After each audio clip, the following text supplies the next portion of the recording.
Do you struggle with switching off your phone? Are you someone who finds anything else to do other than what you're meant to be doing? When you are working or trying to stay focused, is your phone facing down on silent or is it facing up on loud? Are you escaping reality and you might not even know if you are? This is me talking about my experiences in life, giving the information I found out myself and sharing it with you lot so you can improve yourselves as well. And hopefully some of the information that I do share in these videos can wake you up and hopefully change your life. Now, I wanted to tell you a little bit of a story before I get into the video. And it starts with me going up to a viewpoint, up a hill. And I went up to this viewpoint for several reasons. First one being I didn't have anyone to hang out with at the time. They were all busy doing their own thing on this weekend. It was a bonfire night and they were all enjoying themselves and I was alone, sadly. But actually it didn't turn out so sad. So I headed up here for the reason being a couple of days before I was stressing. I cried myself to sleep. And this was because I wasn't happy with where my life was going. I didn't know what I wanted to do. And I recently lost a friend. I lost contact with a friend. And this was upsetting for me because even though it was not a romantic relationship, it's still not nice to lose a friend or someone you're close to. It's another form of loss, like death, but obviously not as severe. And at the time, I was just a bit upset about this situation and the situation that I was in on my life and where I was at. And at first, when I got to this hill, I just sat there and kind of felt sorry for myself, really upset, feeling lonely.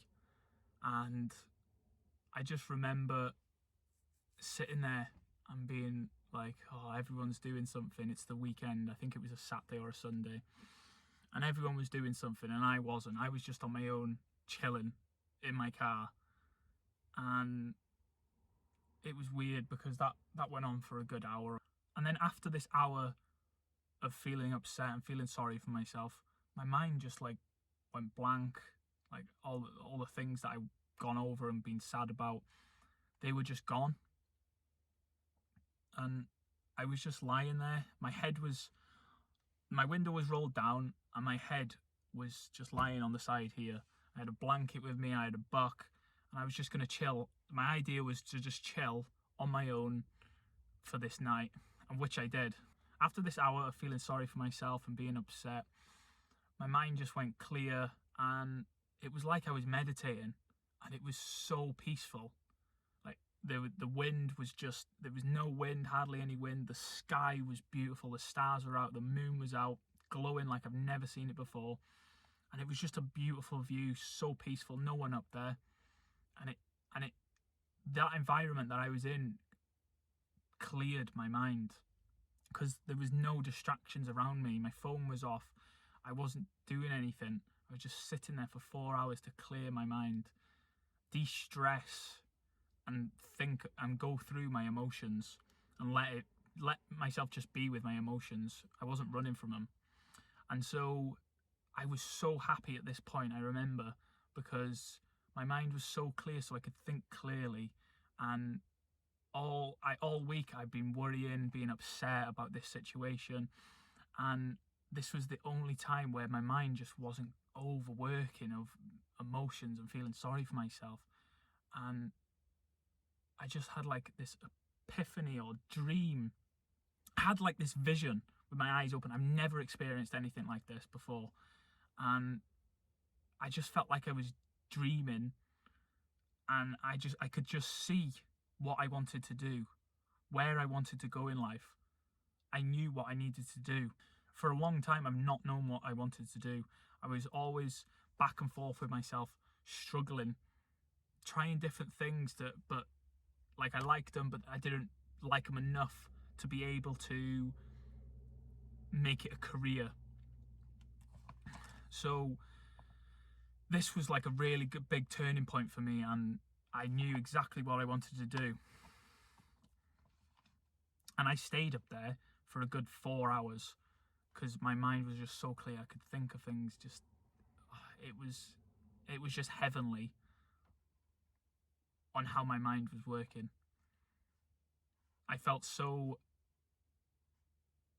energized. You know, when you think of something, you watch a video or something of someone doing something that you want to do, this gives you the motivation to like get up and go. Like, you know, when you see a video of someone in the gym doing like their first pull-up and you can't do your first pull-up, and then that just gives you like that little bit of motivation to go, just want to go to the gym and crank out a pull-up and try your best. That was like a situation for me, because I knew exactly what I wanted to do. And what I wanted to do was, I wanted to help people with their emotions, men in particular, through fitness, mental health, and regulating their emotions. And don't let this scare you off, because I know this video is about procrastinating, but just give it some time and let me explain myself. And I felt so in control of how my mind and body worked, what affected my mood from food, what information I fed my brain, and who I surrounded myself with. And I knew when I needed to recharge for social situations, social interactions. I knew when to let myself be sad when I was sad, let myself be happy when I was happy, instead of putting a mask on and pretending I was okay when I wasn't. And that's why I've started this talk, especially for us men, is because we don't have enough people coming forward and explaining how hard it is for men. The world runs a lot around women, and men just stay quiet about how a lot of things affect them. They think it's weak and it's hard to be vulnerable. And I'm just coming out of my comfort zone and being myself and telling you what I've learned, so I can hopefully inspire you and help you in some way. Us as men, we're scared to be judged. We stay silent because we're scared of what our mates are going to say, or what our girlfriend's going to say, our family members. It's scary being vulnerable, but it's part of life. And to be vulnerable, that's taking a risk. And being vulnerable is part of being a top tier man, is becoming a man. You need to be in control of your emotions. And if you're a top tier man, you can attract top tier women. Being in control of your emotions make you a top tier man. Boys are controlled by their emotions. Men are in control. Just talking about how you feel instantly makes your mind clearer and makes you better at dealing with your emotion. If you can't initially speak to someone about how you're feeling, then I'd suggest writing it down and putting it on a piece of paper so you can see it for what it is. And then you can look at it and it's just a thought. Negative thought, just a negative thought. Some emotions aren't actually emotions, they're just negative thoughts. And you're making more of a situation out of it by thinking these negative thoughts. And by putting it on a paper or speaking to someone, it clears your mind, and you realise that these thoughts, you feel a bit silly sometimes, and that's okay, because we all think these negative thoughts. But just putting it down, speaking to someone, just helps a lot. Being scared of your emotions and not being in control of them can affect you in ways that you probably haven't thought of. By this I mean, you can pick up bad habits of unhealthy eating, scrolling on social media for hours, binge eating, binge watching Netflix, YouTube, porn, video games. And these are all forms of instant gratification. When your mind is clouded by all these thoughts of seeing people on social media, friends, people you're in school with, it can have big effects on how you see yourself, what you think about yourself, your self-beliefs. You can start to feel like you're lacking behind in life, because you start seeing these people buying houses, brand new cars, job promotions, going self-employed, anything, anything that you wish you had, they've got and you haven't. And it starts to make you feel shit, because you don't know where you're going wrong in life and where they're going right. What are they doing and what you're not doing? But this is the bad thing about social media, is people can just pretend so much of what their life is actually like in real life. Even though they've got them flash cars, houses, new jobs, they are probably not that happy. And you need to realize that with them showing all these things off on social media, that this is not the life that I want to live. This is not the life that you probably want to live, and that's probably why you're still watching this video, because you're interested in how to get your life together. That's why you're watching these self-improvement. You have dreams, you have aspirations of where you want to go in life, what you want to do, and you're not happy with where you are currently. And you're trying to figure out ways and get information from these videos, books, whatever it is, to improve your life. Going from being born to primary school, secondary school, uni, a job, house, car, kids. It's very scripted. It's in order. It's not the way that I want to live. I want an unscripted life. I'm doing it completely different. I haven't got a fancy car. I'm back at home with my mum and dad. People can look at me and think, wow, he's got no money at all, but you don't really know what's going on behind the scenes. I'm not showing everyone what I'm doing. And that's what you want to be doing. Don't show anyone what you're doing. Hide away for a year or maybe 5. Don't show anyone what you're doing and just become a completely different person. And that comes with taking these instant gratifications out of your life to help you stop procrastinating. Because watching people on social media, you start to compare. It'll hinder you in ways that you probably haven't thought of, like taking risks. You're not going to be able to take risks if you're doubting yourself, because you haven't got the same camera as the top YouTuber on YouTube, or you haven't got the same gaming setup, you haven't got the same car. Like, these things play out in your mind as negative thoughts. You're not where they are, but you've got to start somewhere. And taking risks is one thing you need to get comfortable with doing. Taking risks is one of the things you can do to change your life. You need to get comfortable with doing this and make your dreams a reality. And that's how you do it, with taking risks. And one example in my situation for you is, I didn't think I was that knowledgeable on certain subjects. So I didn't for a long time take the risk of putting myself out there, because I was scared. I didn't know enough. I didn't know this information about this topic. So I stopped myself because I was comparing myself to another person. And thinking like this can hinder your progression, because there's obviously information out there that someone else knows that you don't know, and there's information that you know that they don't know. So I think we should just all come together and work together. Put yourself out there.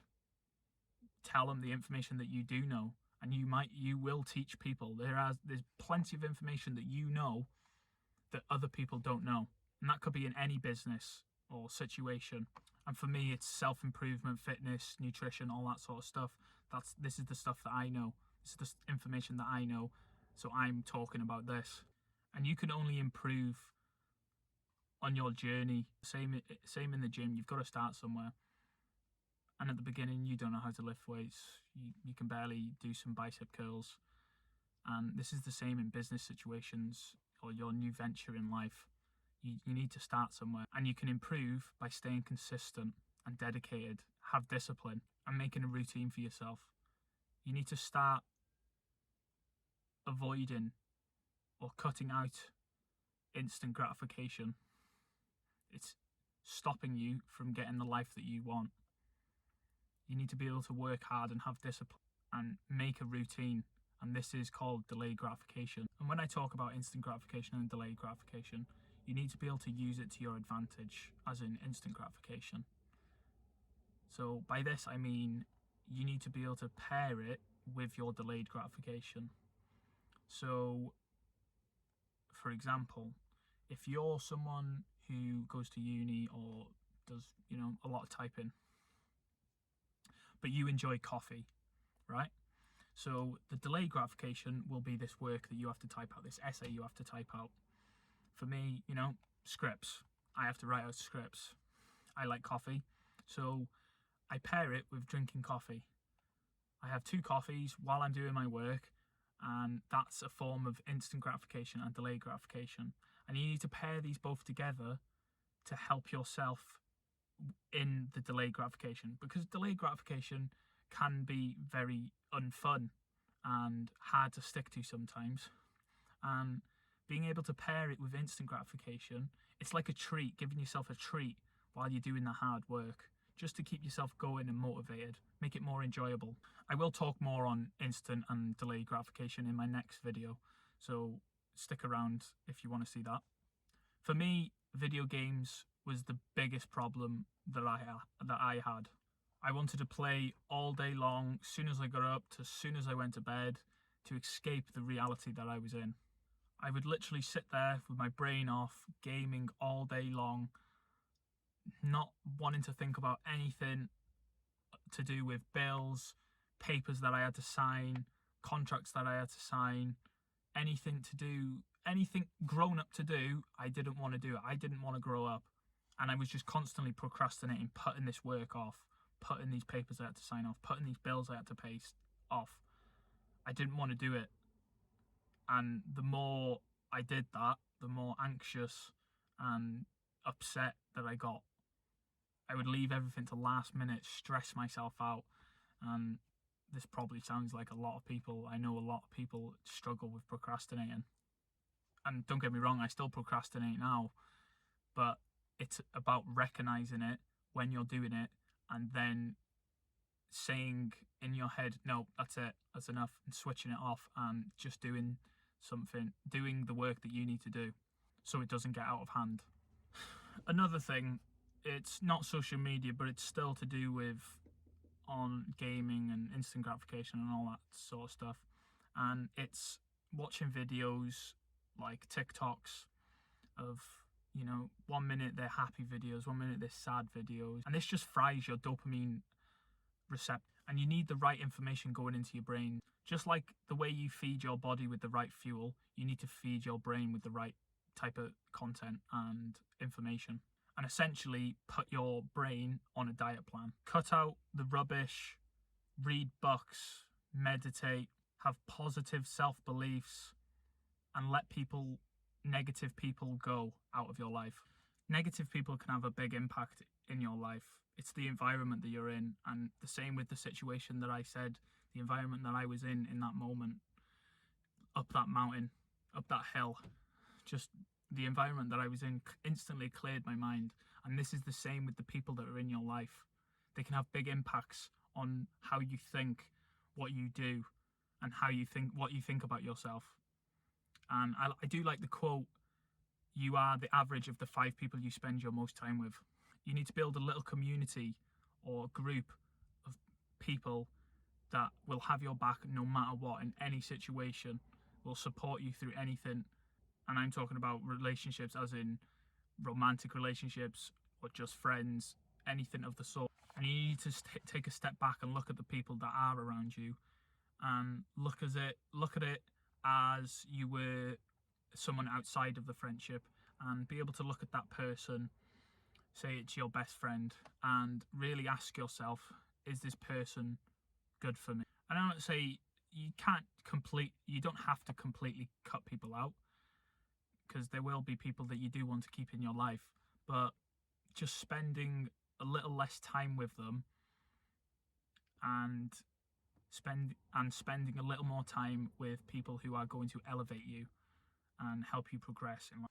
Implementing these healthy habits or cutting out all these bad habits won't come to you straight away. It's not going to happen overnight, unless you're someone who can literally just cut something out or add something into your life, and then that's it. You would do that for the rest of your life then.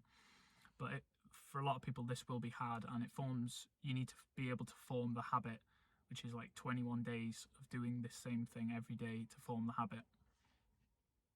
Implementing things like reading 10 minutes a day or spending less time on social media. You need to be able to slowly add these things into your life, like reading. Add it for 10 minutes once every week, then make it 2 days every week, and so on. Just keep building it up slowly. And it's the same with the gym. It's the same with starting a new hobby.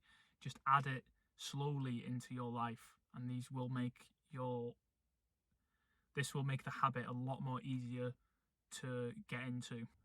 And for me, I've made the gym, reading, meditating, and spending time on myself a weekly thing, because that's what works for me. And you need to find things that work for you. Like, these things that I'm talking about might not work for you, but if you can find things that you enjoy doing every day for 10 minutes, an hour, whatever it is, you need to be able to implement them things and create good habits to make yourself stop procrastinating. Your mind, if you don't have anything to do, if you don't have a routine, your mind won't do it. If it's not in your routine and you'll say you're going to read, then your mind won't do it. You'll just procrastinate. You need to set yourself up. Routine, the key to stopping yourself from procrastinating. So you need to set a routine to get work done, to get the things you need to do in life done. And if there's something that happens that's not planned, just get that out of the way first and don't put it off. Just do it as soon as it comes up, because the more you put it off, the more it's going to ruin your routine, the more it'll make you procrastinate. Setting a routine, I think, is the key thing to stop yourself procrastinating. You will have days where you are going to procrastinate, but having that routine in place will make it 80-90% better than what you already are doing. And if anything I said in this video you can relate to, drop a message in the comments or join my Discord server and let me know what that is. Remember, be uncomfortable today to be comfortable tomorrow.